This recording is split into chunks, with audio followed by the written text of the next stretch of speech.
نحمده ونستعينه ونستغفره ونؤمن به ونتوكل عليه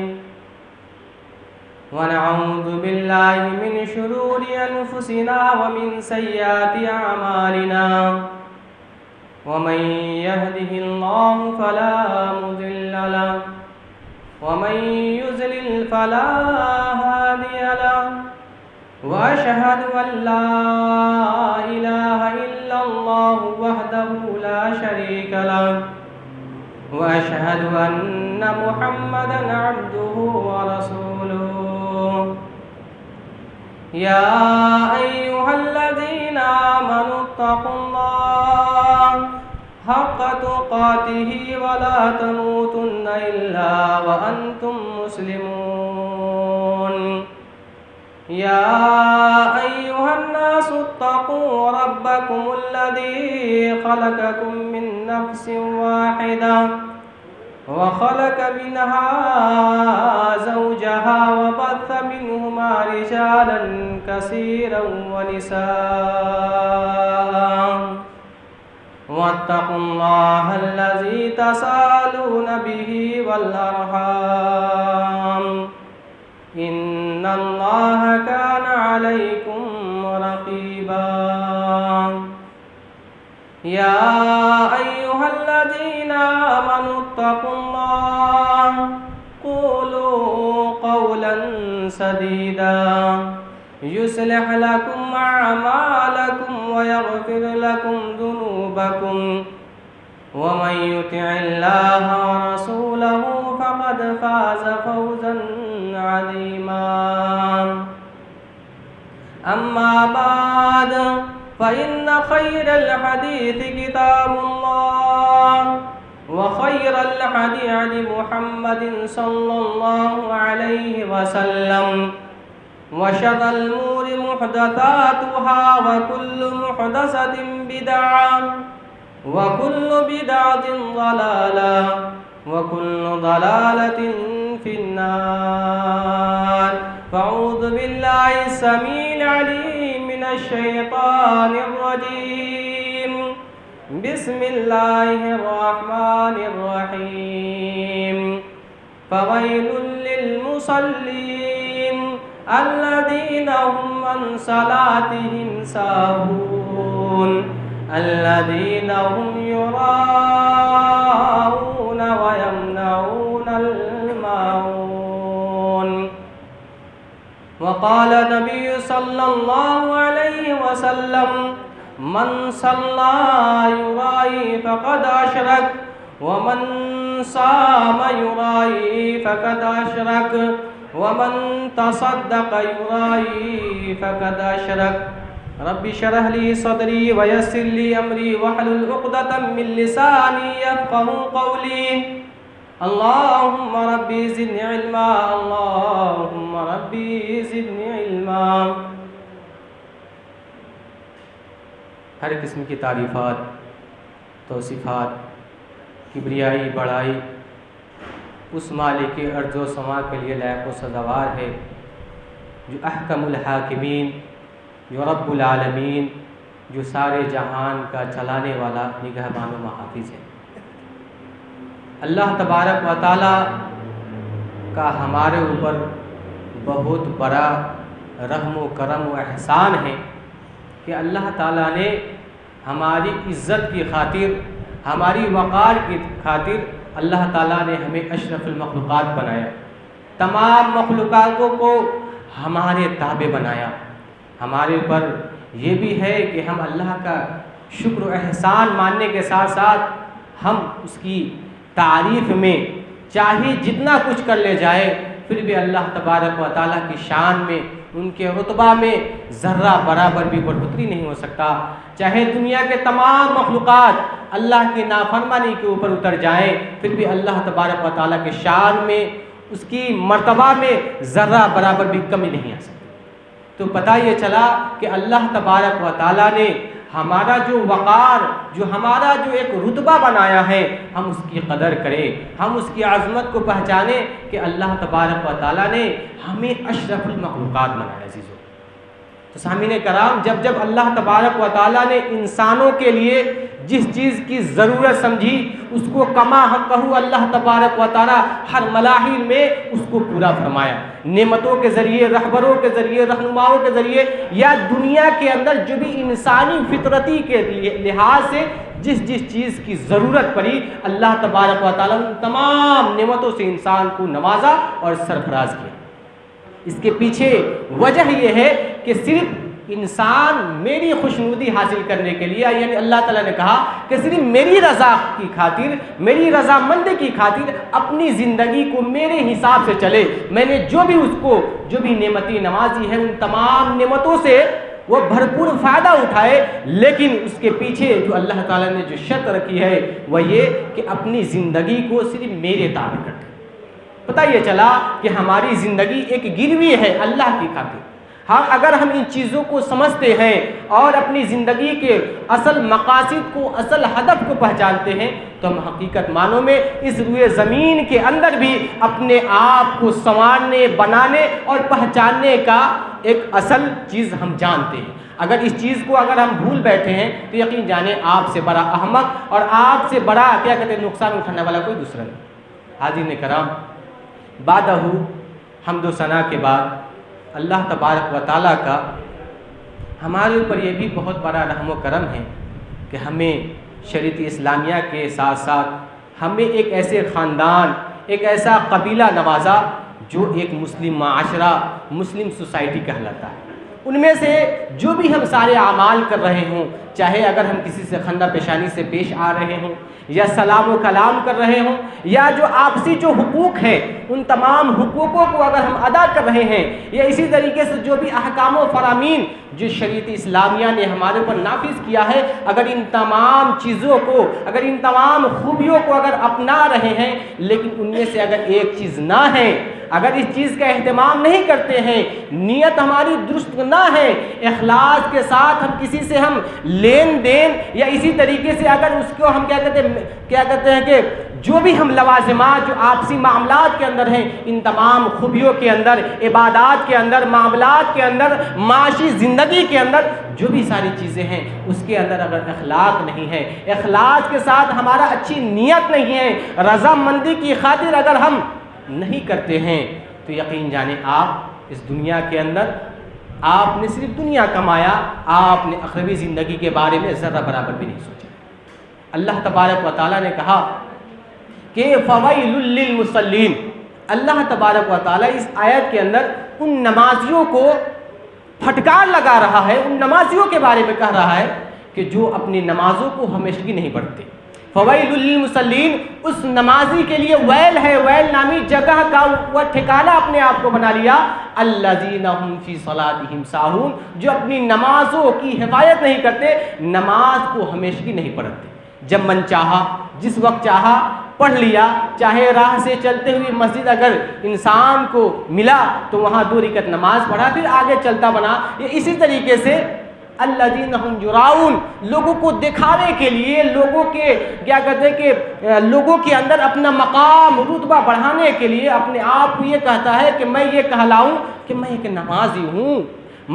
میری بھی ایک پہچان ہو کہ میں ایک تقوی گزار پرہیزگار انسانوں میں سے میری شمار ہو۔ اگر یہ نیت ہے، اگر دکھاوا ہے، اگر آپ کے اندر نیک نیتی نہیں ہے، تو اللہ تعالیٰ نے کہا کہ ویل ہے، ایسے لوگوں کے لیے ویل نامی جگہ ہے۔ تو پتہ یہ چلا کہ اگر ہم چاہے اللہ تبارک و تعالیٰ کی خوشنودی حاصل کرنے کے لیے جو سب سے اہم چیز ہے، جو اصل نقطہ ہے، وہ یہ کہ ہم نماز پڑھیں، لیکن نماز کے اندر بھی اگر ریاکاری ہے تو شریعت اسلامیہ نے پھٹکار لگایا، کہا کہ تمہارے لیے ویل ہے اگر تم ریاکاری کرتے ہو۔ پتہ یہ چلا کہ اگر ہم نماز کے اندر بھی اگر ہم ریاکاری کرتے ہیں، دکھاوا کرتے ہیں کہ لوگ ہمیں نمازی کہے، لوگ ہمیں متقی اور پرہیزگار کے نام سے ہمیں بلائے، ہمیں اس نام سے پہچان ہو، لوگ ہمارا مقام و مرتبہ رکھے، اگر یہ مقصد ہے تو آپ نے کچھ نہیں کمایا۔ آپ دنیا کے اندر آپ نے وقار کمایا، آپ نے عزت کمائی، ثواب کی نیت سے آپ نے یہ کام نہیں کیا۔ کسی نے آپ صلی اللہ علیہ وسلم نے کہا کہ من صلی یرائی فقط اشرک، کہ کوئی اگر شخص ہے جو دکھاوے کے لیے نماز پڑھتا ہے لوگوں کے اندر اپنا وقار بنانے کے لیے، عزت و آبرو کی حفاظت کے لیے اور لوگوں کے سامنے اپنا ایک لیبل بنانے کے لیے اگر نماز پڑھتا ہے تو شریعت اسلامیہ نے کہا کہ من صلی یرائی فقط اشرک، اس نے اگر دکھاوے کے لیے نماز پڑھی گویا کہ اس نے شرک کیا۔ پھر آپ صلی اللہ علیہ وسلم نے کہا کہ من صام یرائی فقط اشرک، جس نے اگر دکھاوے کے لیے روزہ رکھا، رمضان المبارک کا روزہ یا اسی طریقے سے جو بھی نوافل روزے ہیں ان تمام روزوں کا اگر اہتمام کرتا ہے لیکن اس کے پیچھے اگر دکھاوا ہے، ریاکاری ہے، تو کہا آپ صلی اللہ علیہ وسلم نے کہ فقط اشرک، اس نے تحقیق کے شرک کیا۔ پھر آپ صلی اللہ علیہ وسلم نے کہا کہ من تصدق، جس نے کسی کی مدد کی، صدقہ و خیرات کے ذریعے اگر اس کی مدد کی، کھانا کھلایا دکھاوے کے لیے، تو آپ صلی اللہ علیہ وسلم نے کہا کہ فقط اشرک، اس نے شرک کیا۔ تو اگر ہم دکھاوے کے لیے اگر نماز پڑھ رہے ہیں، اگر دکھاوے کے لیے اگر ہم کسی کی مدد کرتے ہیں، چاہے وہ مسلمان بھائی ہی کیوں نہ ہو، اگر اس کے اندر ریاکاری ہے، دکھاوا ہے، تو کوئی معنی نہیں رکھتا کہ ہم کیا کس کی مدد کر رہے ہیں، چاہے کوئی بھی اعمال کر رہے ہیں۔ یہ حج کا موسم چل رہا ہے، وَلِلَّهِ عَلَى النَّاسِ حِجُّ الْبَيْتِ مَنِ اسْتَطَاعَ إِلَيْهِ سَبِيلًا، اللہ تعالیٰ جس کو بھی استطاعت دیتا ہے وہ حج کا قصد کرتا ہے، بیت اللہ کے پاس جاتا ہے اور اللہ کے جو بھی فرائض ہیں، یہ حج کا فرائض، اس کو انجام دیتا ہے۔ لیکن اگر اس کے پیچھے اگر یہ مقصد ہے کہ مجھے حاجی صاحب کہیں، میرے نام کے ساتھ فلاں حاجی الحاج لگے، تو آپ نے گویا کہ آپ صلی اللہ علیہ وسلم نے اس احادیث کے اندر صرف 3 اعمال کا ذکر کیا، لیکن اس کے پیچھے اگر اس کی کیا کہتے ہیں اصل وضاحت کو پڑھیں تو پتہ یہ چلے کہ تمام اعمال کو آپ صلی اللہ علیہ وسلم نے اس کے اندر رکھا کہ چاہے جو بھی اعمال ہو، انسان آپ صلی اللہ علیہ وسلم نے من صلی کہا، یعنی جو بھی انسان جسمانی لحاظ سے جو بھی اعمال کرتا ہے ان تمام کو آپ صلی اللہ علیہ وسلم نے لفظ صلاۃ کے اندر پرویا، یعنی آپ جو بھی جسمانی جو بھی عبادات کرتے ہیں ان میں سے چاہے حج ہو، چاہے تہجد ہو، چاہے نماز ہو، جو بھی عبادات جو جسمی عبادات ہیں اگر وہ کرتے ہیں تو آپ صلی اللہ علیہ وسلم نے کہا کہ فقط اشرک، اس نے شرک کیا۔ اسی طریقے سے چاہے وہ بدنی عبادات، حج تو ایک ایسی عبادات ہے جو انسان مالی عبادات اور بدنی عبادات دونوں کا احتمال ہوتا، لیکن اگر انسان رمضان کا روزہ رکھا لوگوں کے درمیان اپنی پہچان بتانے کے لیے اور لوگوں کے اپنی عزت کو بچانے کے لیے، تو آپ صلی اللہ علیہ وسلم نے کہا کہ اس نے شرک کیا۔ پھر اگر کسی کی مدد کرتے ہیں، خندہ پیشانی سے پیش آتے ہیں، بھوکوں کو کھانا کھلاتے ہیں کہ ہمیں یہ پتہ چلے، لوگوں کے سامنے یہ ہو کہ یہ بہت بڑا کیا کہتے ہیں کہ لوگوں کے درمیان مال خرچ کرنے والا، اس لیبل کے اگر آپ کسوٹی میں اپنے آپ کو بنانا چاہتے ہیں لوگوں کے نظر میں، تو آپ صلی اللہ علیہ وسلم نے کہا کہ شرک کیا۔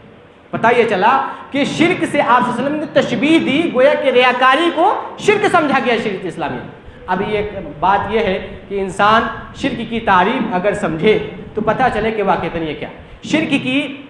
اگر شرک کو اگر آپ کو سمجھنا ہے تو آپ کو سب سے پہلے توحید سمجھنا ہو۔ توحید اسے کہا جاتا ہے کہ اللہ تبارک و تعالیٰ کے تمام افعال کیا کہتے ہیں عبادات اور تمام خشوع و خضوع کے تمام چیزیں ہیں، خالق، مالک، اسی طریقے سے جو بھی ساری چیزیں جو تصور و خیال میں ہم اللہ کو مان سکتے ہیں، ان تمام چیزوں میں اگر ہم کسی کو دوسرے کو شریک کر لے جاتے ہیں تو یہی شرک ہوا۔ تو یہ ایک شرک کبرا ہوا، ایک صغرا یعنی چھوٹی، یعنی اگر ہم نماز دکھاوے کے لیے پڑھ رہے ہیں یا ہم رمضان کا روزہ رکھتے ہیں یا دوسری نفلی عبادات اگر کرتے ہیں لیکن دکھاوا ہے تو یہ بھی اس کے اندر شرک کی بو پائی جاتی ہے۔ اگر ہم نماز پڑھ رہے ہیں، اگر ہم اللہ کے لیے نماز نہیں پڑھتے، اگر جو بھی عبادات ہیں ہم اللہ کے لیے نہیں کرتے، اگر دکھاوا کا اہتمال کرتے ہیں تو یہ ہم کس کے لیے کیے؟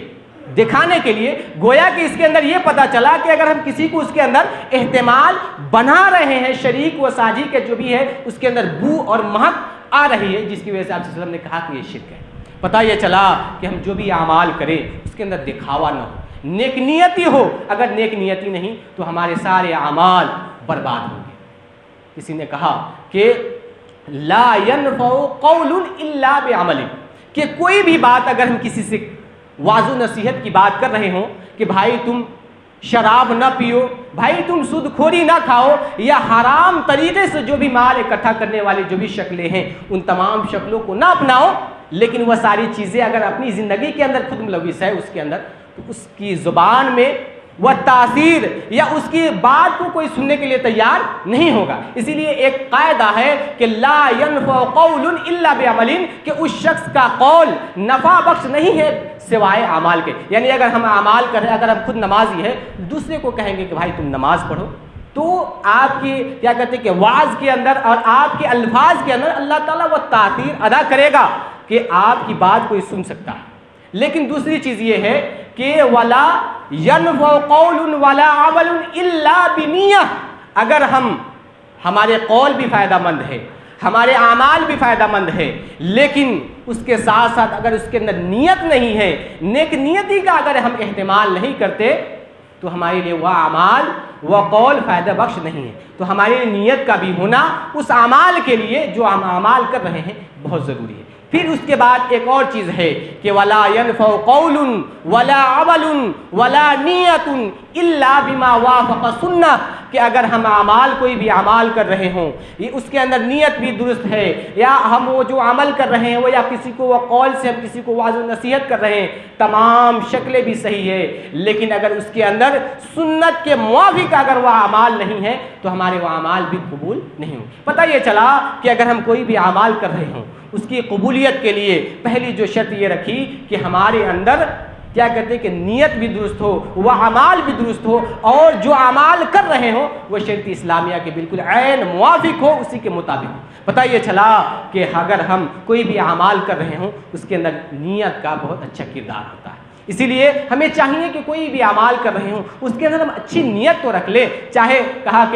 کہ الایمان بضع و سبعون شعبہ، یعنی شریعت اسلامیہ کے 77 شاخیں ہیں، 70 شاخیں ہیں، لیکن ان میں سے سب سے پہلا سب سے اعلیٰ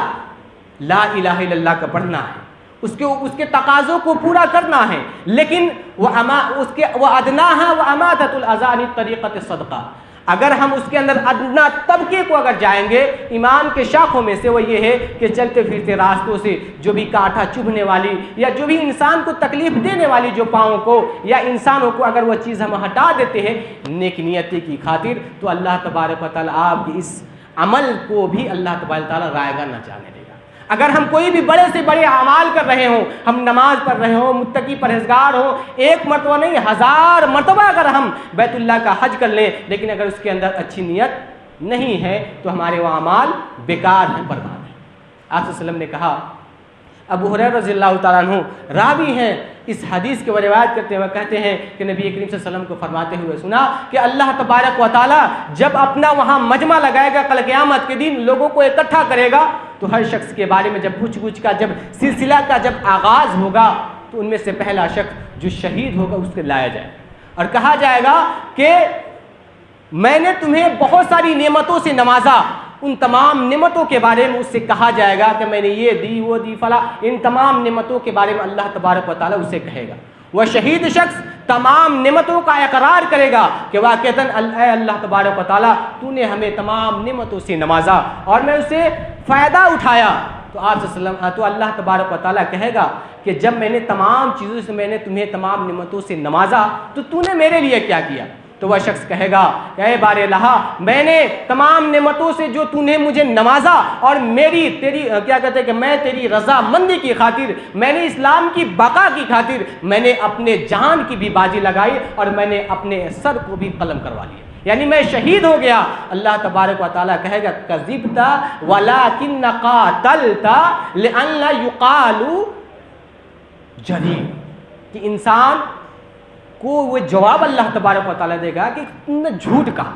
تو بہت بڑا جھوٹا ہے، تو نے ایسا صرف اس مقصد سے کیا ہے کہ میں جب اس راہ جہاد میں جب اللہ کے راہ میں کیا کہتے جہاد کرتے کرتے جب مر جاؤں اور میری جب شہادت جب ہو جائے تو مجھے ایک شہید کے نام سے پکارا جائے، یہ مقصد اور یہ ہدف لے کر تو اس دنیا کے اندر اس راہ جہاد میں گئے تھے اور تو نے شہید پایا، شہید ہوا۔ پھر اللہ تبارک و تعالیٰ فرشتوں سے کہے گا کہ تو اسے اٹھا اور اس کے منہ کے بل گھسیٹتے ہوئے جہنم کے اندر اس کے داخل کر۔ تو پتہ یہ چلا کہ اگر انسان شہید کا بھی اگر جام پیتا ہے لیکن اگر اس کے اندر اچھی نیت نہیں ہے تو اللہ تبارک و تعالیٰ کہے گا کہ تمہاری شہادت بھی رائے کرے،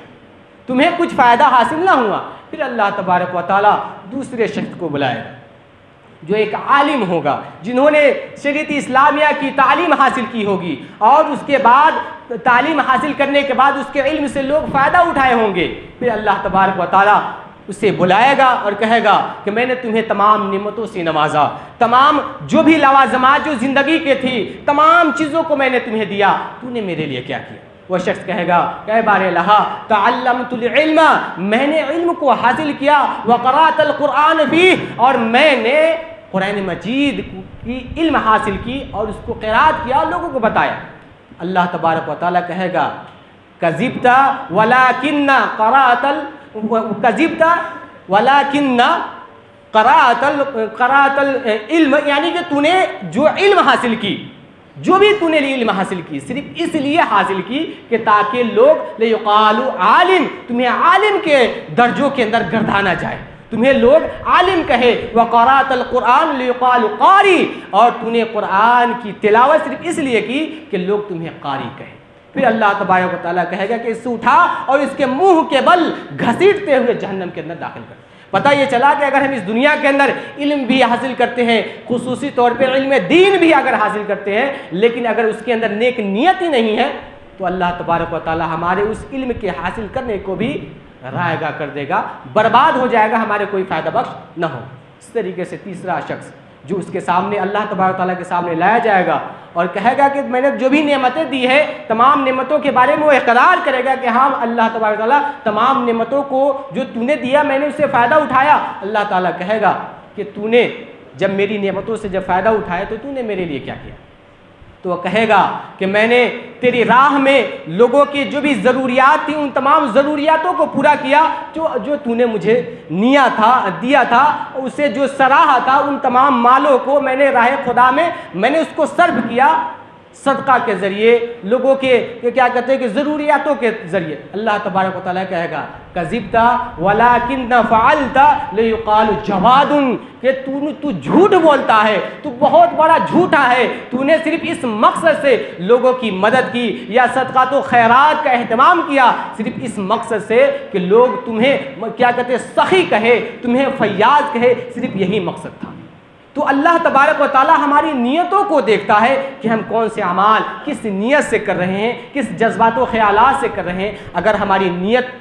درست نہ ہو، اگر ہم چاہے جو بھی اعمال کر رہے ہیں، چاہے صدقہ کر رہے ہوں، خیرات کر رہے ہیں، لوگوں کے سامنے پیش آ رہے ہوں، سلام کا جواب دے رہے ہوں، یا ایک جو انسانوں کے اوپر جو حقوق ہیں، جو زین کے حقوق ہوں، والدین کے حقوق ہوں، یا پڑوسی کے حقوق ہوں، یا شریعت اسلامیہ نے جو بھی احکام و مراتب جو آپ کے اوپر فرض کیا ہے، تمام فرائض کو اگر ادا کر رہے ہیں، لیکن اگر اس کے اندر نیک نیت ہی نہیں، تو اللہ تبارک و تعالیٰ ہمارے تمام اعمال کو بھی نیست و نابود کر دے گا، کوئی فائدہ بخش نہ ہو۔ تو میرے عزیزوں کہنے کا مقصد یہ ہے کہ اگر ہم کسی کی مدد کر رہے ہوں تو اس کے اندر نیک نیتی ڈال دیں گے، تو اللہ تبارک و تعالیٰ آپ کے اس ایک نیت کے درست کرنے سے اللہ تبارک و تعالیٰ آپ کو اس چیز سے ملوث کرے گا جس کا اللہ تبارک و تعالیٰ نے وعدہ کیا۔ اگر انسان کسی کی مدد کرتا ہے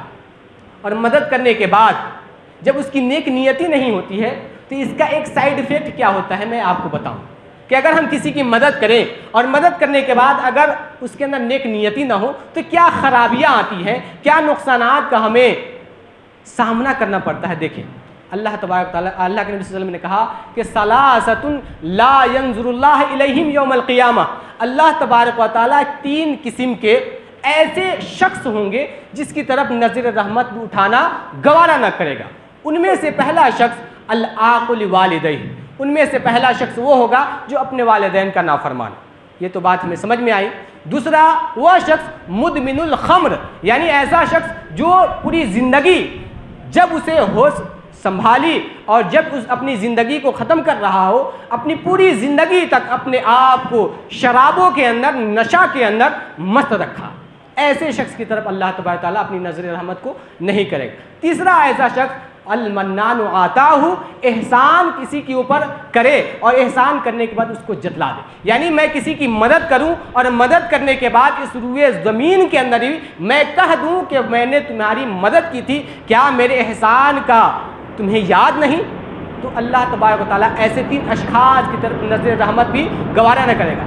تو میرے یہ حدیث پڑھنے کا مقصد یہ ہے، میں نے اس سے یہ بتانا چاہا کہ اگر انسان کسی کی مدد کرتا ہے اور مدد کرنے کے بعد اگر اس کے اندر نیک نیتی نہ ہو، اخلاص نہ ہو، تو کبھی نہ کبھی کہیں نہ کہیں جب وہ اس نیک نیتی سے اگر اس نے نہیں کیا ہے تو کہیں نہ کہیں اس چیز کو وہ جتلائے گا اور اس کو اس کی تانا وہ دے کر ہی رہے۔ تو اگر آپ واقعتاً چاہتے ہیں کہ اللہ تبارک و تعالی ہماری اس نیتی کو، جو بھی ہم کسی کی ہم مدد کر رہے ہیں، چاہے صدقات و خیرات ہو، چاہے ہم اعلیٰ طبقے کے لوگ ہوں، اگر اس لیول سے بھی اگر آپ صدقات و خیرات کر رہے ہیں یا کسی کی مدد کر رہے ہیں یا صدقہ جاریہ کر رہے ہیں، اگر اس کے اندر نیک نیتی نہیں ہے تو میرے عزیزو وہ آپ کے لیے فائدہ بخش ثابت نہیں ہوں گی، بلکہ وہ آئے گا وہ برباد ہوگا۔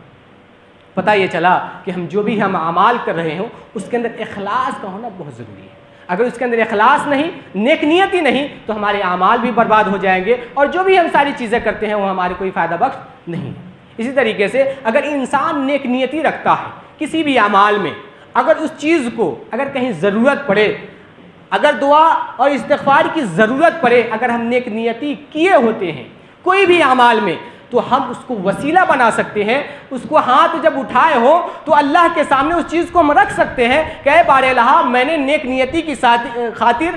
میں نے تیری رضامندی کی خاطر میں نے یہ اعمال کیے ہیں، تو میرے اس اعمال کو تو قبول کر لے۔ آپ کو میں وہ بخاری کی وہ روایت جو بہت لمبی سی روایت میں نے سرسری طور پہ میں آپ کے سامنے رکھتا ہوں کہ جب ایک انسان نیک نیتی رکھتا ہے اور جب کہیں پر پھنس جائے، کہیں پر کسی تکلیف کے اندر ملوث ہو، تو اللہ تبارک و تعالیٰ اس کے ایک اس نیتی کے عوض اللہ تعالیٰ اس کو نجات دیتا ہے۔ حضرت ابو ہریرہ رضی اللہ تعالیٰ عنہ راوی ہیں، وہ روایت کرتے ہیں کہ نبی کریم صلی اللہ علیہ وسلم نے فرمایا کہ 3 ایسے اشخاص تھے جو کہیں جا رہے تھے، سفر میں تھے، لیکن چلتے چلتے بارش ہوئی، ہوا تیز چلنے لگی، کسی غار کے اندر تینوں نے اپنی پناہ لی اور وہاں پر چھپ گئے۔ جب بارش تیز چلنے اور ہوا کے زوردار چلنے کی وجہ سے اس غار کا منہ پتھر کے لڑھکنے سے وہاں بند ہو گیا، پھر تینوں اشخاص نے یہ مشورہ کیا کہ چلو ہم اللہ کے سامنے اس اعمال کو وسیلہ بناتے ہیں، اس اعمال کو ہم اللہ کے سامنے رکھتے ہیں اور پھر دعا کرتے ہیں کہ ہو نہ ہو اللہ تبارک و تعالی ہمارے دعاؤں کو قبول فرمائے اور اس دعا کے قبول کرنے کی وجہ سے یہ جو غار جو بند ہوا ہے وہ کھل جائے۔ ان میں سے پہلا شخص وہ تھا جس نے اللہ کی رضا مندی کی خاطر اپنے والدین کا فرما بردار تھا۔ وہ ہر روز صبح سہانے اٹھتا اور اپنی بکریوں کو چراتا اور چرانے کے بعد شام ہونے کے بعد اس کا دودھ نکالتا اور اپنے والد محترم کے سامنے لا کر رکھتا۔ کسی دن چراگاہ دور ہونے کی وجہ وہ اس کے اندر تاخیر ہو گئی، گھر پہنچا، والد محترم سو گئے تھے، وہ سرہانے بیٹھا، یہاں تک کہ اس کے بچے، اس کے گھر والے اس دودھ کو لینے کے لیے، پینے کے لیے، اس کے تمام بچے، چھوٹے چھوٹے بچے رونے لگے، بلبلانے لگے، لیکن اللہ کی رضا کی خاطر اپنے والدین کی نیند کے اندر خلل بھی نہیں ڈالنا چاہتے تھے اور اللہ کی خوشنودی بھی حاصل کرنی تھی، جس کی وجہ وہ صبح تک اپنے ماں باپ کے سرہانے وہ بیٹھے رہے اور یہاں تک کہ صبح ختم ہو گئی۔ پھر انہوں نے اس دودھ کو اپنے والد محترم کے سامنے پیش کیا، تو اس شخص نے اس بات کو اللہ کے سامنے رکھا اور دعا کیا، اے بار الہ، میں نے یہ جو اعمال کیا یہ صرف تیری رضا مندی کی خاطر اخلاص کے ساتھ کیا۔ اللہ تبارک و تعالیٰ نے اس کے اس اعمال کو کرنے کے وجہ اللہ تعالیٰ نے اس کے کیا کہتے ہیں کہ دعا کو قبول فرمایا اور اس غار کا منہ اتنا کھل گیا کہ آسمان نظر آنے لگے، یعنی اس میں سے نکل نہیں سکتا تھا، اتنا کھلا۔ پھر دوسرا شخص تھا جس نے ایسا ہی کیا اور اللہ کے لیے جو اس نے نیک اعمال کیے تھے اللہ کی خاطر، ان میں سے ایک اعمال اس کا وہ یہ تھا کہ اس کو کسی نے گروی کے طور پہ کچھ مال دے دیے تھے اور پھر وہ شخص اس کو بطور امانت رکھا اور رکھنے کے بعد اس کو کہیں پر صرف کیا، کہیں پر لگانی کیا، اس اور لگانے کے اسباب اس چیز کے اندر بہت ساری اللہ تبارک تعالیٰ برکات سے بھرا اور اتنا ہو گیا کہ 2 پہاڑی کے درمیان بھیڑ بکری اور جو بھی ساری چیزیں تھیں اتنی ہو گئی۔ پھر وہ شخص بہت دنوں کے بعد آیا اور اس نے اپنی امانت مانگی، تو اس شخص نے اللہ کی رضامندی کی خاطر جو بھی اس مال سے بڑھوتری ہوئے تھے، جو بھی بڑھا ہوا مال تھا، تمام کے تمام مال اس کو ہاتھ میں سپرد کیا۔ سپرد کرنے لگا تو وہ شخص کہا کہ تم میرے ساتھ مذاق نہ کرو، جو میں نے مال تمہیں دیا تھا وہی واپس کرو۔ لیکن وہ شخص امانتاً جو بھی مال اس مال سے بڑھے تھے، چڑھے تھے، اللہ تبارک تعالیٰ کی رضامندی کی خاطر تمام کے تمام مال اس کو حوالے کر دیے۔ تو جب وہ لے کر چلا جانے لگا تو پھر انہوں نے کچھ بھی مال اس کے حوالے نہ کیا۔ تو اس شخص نے اپنے دعاؤں کے اندر اس بات کا احتمال کیا کہ اے بار الہ میں نے وہ امانت کے اندر کما حقہ پورے کے پورے میں نے اس کو لوٹائے، اور اے بار الہ میں نے تیری رضامندی کی خاطر، نیک نیتی کی خاطر میں نے یہ اعمال کیے، اے بار الہ مجھے اس کے عوض میرے دعاؤں کے اندر وہ تاثیر ادا کر، اور میری دعاؤں کو تو قبول فرما، اور اس جو